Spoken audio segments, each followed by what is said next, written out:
मरणाच्या आधी त्यांना एक मुलगा होता. त्या मुलाजवळ काहीतरी संपत्तीच्या स्वरूपामध्ये एक वस्तू दिली आणि त्या वस्तू दिल्यानंतर त्याला म्हटलं की या वस्तूचा तू सांभाळ कर. भगवंताच्या मंदिरामध्ये त्या मंदिर आहे. तो म्हातारा मरणाचे दिवस जवळ आले म्हणून मुलाला आवाज देतो आणि आवाज दिल्यानंतर त्याला एक वस्तू देतो, याचा तू सांभाळ कर, सांभाळ कर असं म्हटल्यानंतर वडील मरण पावतात. त्यांचा अग्निसंस्कार होतो. पण तो मुलगा जी वस्तू दिली होती ही विरर्थक आहे वा निरर्थक आहे या भावापायी ती वस्तू जवळ घेतो आणि कचरा कुंडीमध्ये टाकतो. लक्ष द्या, जीवनाचा सिद्धांत पडवणारी ही कथा आहे. जीवन जगत असताना मनुष्यानं कसं जीवन जगलं पाहिजे याचं उद्मेक उदाहरण म्हणजे कथा आहे. मोठी गंभीर्यानं मी तुम्हाला कथा सांगतोय. त्यानं ती वस्तू कचरा कुंडीमध्ये टाकली आणि कचरा कुंडीमध्ये टाकल्यानंतर ती कचरा कुंडी तुमच्या गावात एक गाडी फिरत असेल, कचऱ्याची गाडी, त्याच्यात गाणी लागत असेल.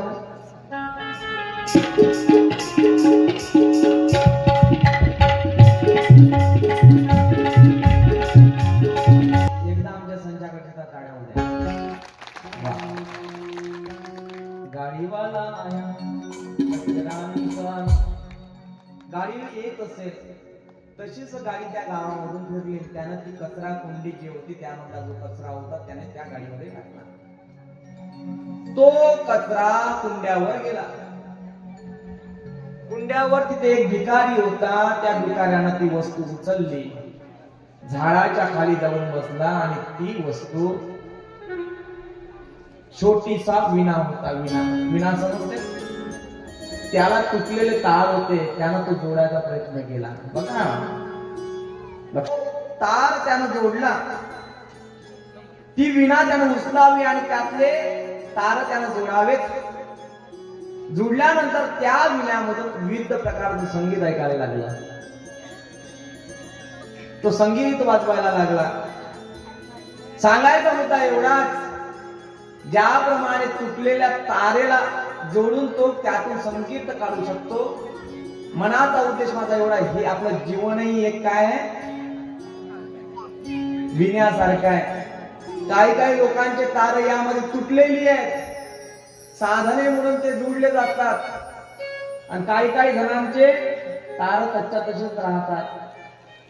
सांगायची तात्विक अर्थ एवढाच, आपल्याला इथे देहाच्या विणेवर साधनेचे तार लावायचे आहे. वा, देहाच्या विणेवर आपल्याला साधनेचे तार लावायचे आहे आणि ते साधनेचे तार ज्ञान आणि वैराग्य याची मीपणा देऊन भगवंताच्या चरणी ती विणा वाजवायची आहे. त्याला काय होईल, चित्ताची शुद्धता होईल, ज्ञान वैराग्य तुमच्यामध्ये येईल. ज्ञानाचा बोध झाला की दुःख नाहीसं तुमच्यावरच होईल. ही तार तशी वाजत नाही, ही तार अंतकरणाच्या मनपटलावरून असते. तन के तंबूरे में दो सासु की तार बोले जय सिया राम.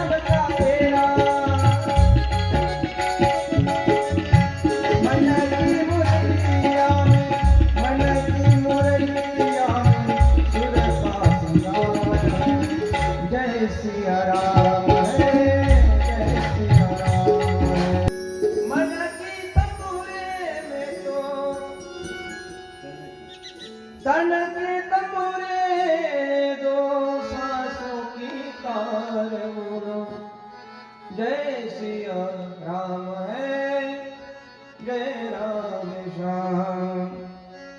या देहरूपी तंबुऱ्यामधून साधनेचे तार त्याला जोडावेत आणि त्यातून आवाज निघावा. त्या शिवाचा अशी भावना आपल्यामध्ये असली पाहिजे. ही भावना कधी मायबाप त्या वाद्यामधून स्वराला स्वर भिडले की त्यातून काय होतं, संगीत तयार होते.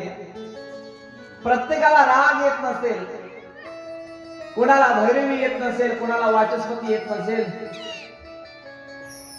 कोणाला अलंकार येत नसतील, पण जीवनाचा एक सिद्धांत आहे, मनुष्याला राग जरी आला नाही, संगीतातले राग समजून आलो बरं.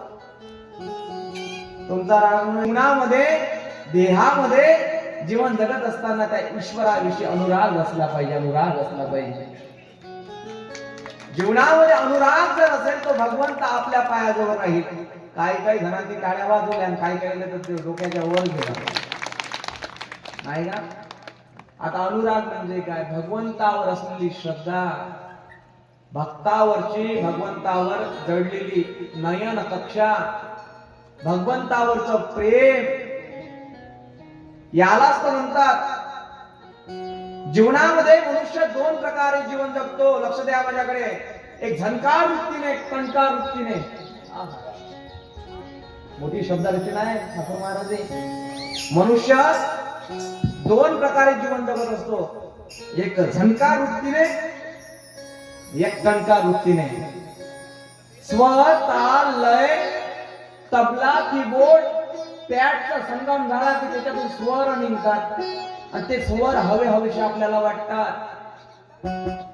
हा स्वर आपल्या कानाला कर्णपटलावर भिनतो आणि भिनल्यानंतर आनंद वाटतो, नाचायला मन होतं, अंगाला शहारे येतात संगीताने. संगीत ही जगण्याची शक्ती आहे, उमेद आहे. घराच्या भांड्यामध्ये ज्याप्रमाणे नाद असतो, नाद ब्रह्म असतो, तसाच नाद ब्रह्म या देहामध्ये आहे. त्याला जागृत करण्याकरिता तनातला जो तंबुरा आहे त्याला जागृत करावं लागेल. तन तंबुरा तार मन, तन तंबुरा तार मन, अद्भुत है साज, हरि के कर से बज रहा, हरि है आवाज. भगवंताची कृपा तुमच्यावर येईल नाही. देहातून तो आवाज काढेल. तो आवाज काढत असताना झणकार प्रकारचा आवाज आला पाहिजे. झणकार, आपला आवाज झणकार नाही निघत, टणकार निघते. टणटण करता तुम्ही, टणटण टणटण चालू राहते तुमचं. टेन्शन मध्ये जो राहतो त्याला टणटण असं म्हणतात. सदैव टेन्शन मध्ये. माझ्या मुलाचं कसं होईल, माझ्या मुलीचं कसं होईल, काय होईल. हा बुवा वारीलाही नाही जाऊ देत आणि कुठंच नाही जाऊ देत, पंढरपूरला तर नाहीच नाही म्हणत नाही का. कुठे वृंदावनला जाऊ देत नाही, कुठे तीर्थयात्रेला पर्यटनाला जाऊ नाही देत, घरीच जाते. हे खाले पाहिजे त्याने फक्त.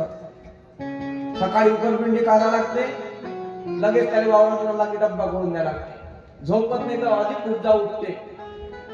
उठल्यानंतर दुपारी नाश्ता, संध्याकाळी खिचडी कर म्हणते हळदीशी. निवड खाण्यात दिवस जाते त्याचा. मुसत ध्येय माय करता बुवा, कुठं फिरायला नाही. का सांगून राहिलो, तीर्थाटन करणे म्हणजे या नादाला वाजवणे म्हणजे रोत धर्म आहे. प्रदोष रोतामधलं भगवंताच्या मंदिराजवळ तुम्ही जात असताना जेवढे पाय तुमचे पडतील ना, तेवढे प्रत्येक पायाला एक कोटीचं महायज्ञाचं पुण्य लागतं शिवाच्या मंदिरात जात असताना. म्हणून गाडीवर जात नका राजो. गडवा असते काही काही बाईच्या हातात, नवऱ्याने पकडते आणि बस बाबा निघाली.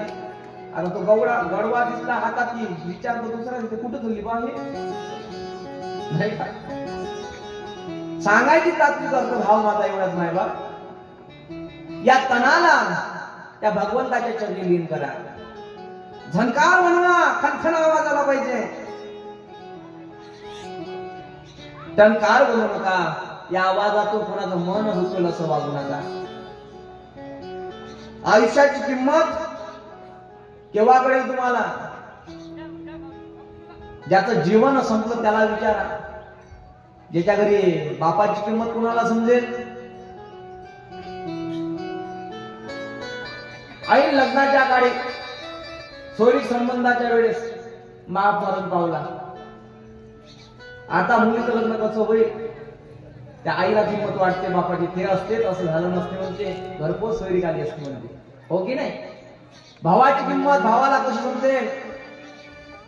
एखादा शेतातलं काम आहे किंवा शेतामध्ये जात असताना एखादा अपघात झाला, गाडीवरून पडला, भावानं फोन लावावा भावाला आणि एका आवाजात ज्याप्रमाणे भाऊ येतो त्याप्रमाणे कोणी येणार नाही. मायबाप रक्त आहे.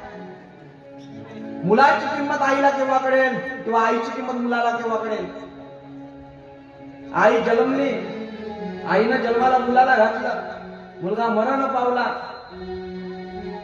मुलाची किंमत आईला. दुःखाचा आविर्भाव जसं तिचं हृदय भरून येतं ना, परिकल्पना आहे, वेगळी चिंतन आहे. मायबाप आयुष्याची किंमत मनुष्याला कळली पाहिजे.